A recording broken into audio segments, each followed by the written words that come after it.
I was lucky to land a gig early enough into my time in LA that I didn't have to do the whole waiting tables while hoping for my big break thing. But that doesn't mean I haven't done my time in food service. In college, I waited tables at a high-end retirement home, not because I loved spending time with the elderly or because I felt like this would be more meaningful work than serving rich finance guys. I wish I was that good of a person.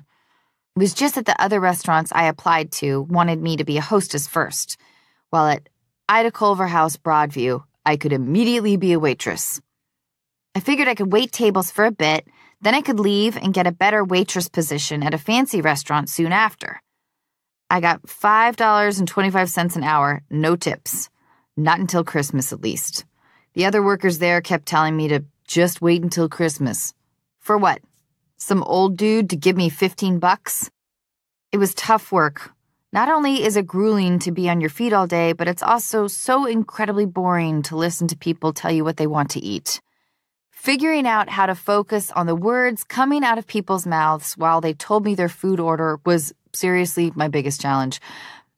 Of course, it didn't help that I would go to work stoned, and I'm not a good stoner. Despite repeated references to smoking weed in this book, the activity actually makes me paranoid and weird, and that's why I don't do it anymore.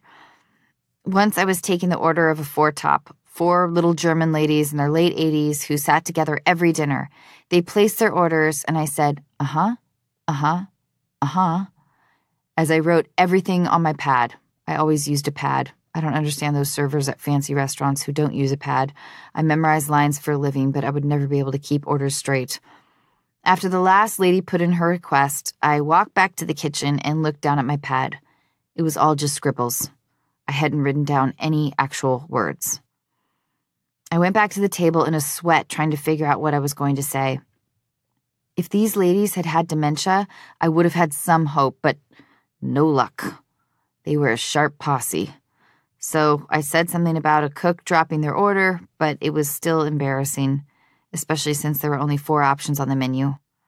Later that same week, I spilled hot coffee on one of those little German ladies. Bottom line, I lasted 4 months and didn't even make it to Christmas. I was going to school and trying to get homework done, and my glamorous waitressing days did not feel like my destiny. Plus, between bus fare and getting my uniform cleaned, I ended up losing money overall. When I told my mother I couldn't do the retirement home job anymore, she was so disappointed in me. "You are not a quitter," she said. "I did not raise a quitter." All I could say was, "Maybe you did." But I needed a job. My parents generously paid for my college, but that was it. I didn't have an allowance. Poor me.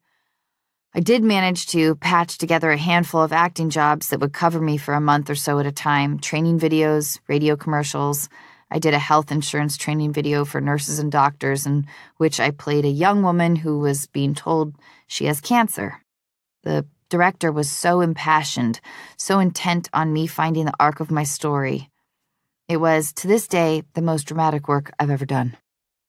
But waiting tables, in some ways, still goes down as the hardest. Certainly the most thankless, which is probably why I generally avoid going to restaurants. I'd much prefer ordering delivery or, my latest obsession, ordering through Postmates. That way, no one has to struggle to focus while I spell out what I want in my taco salad.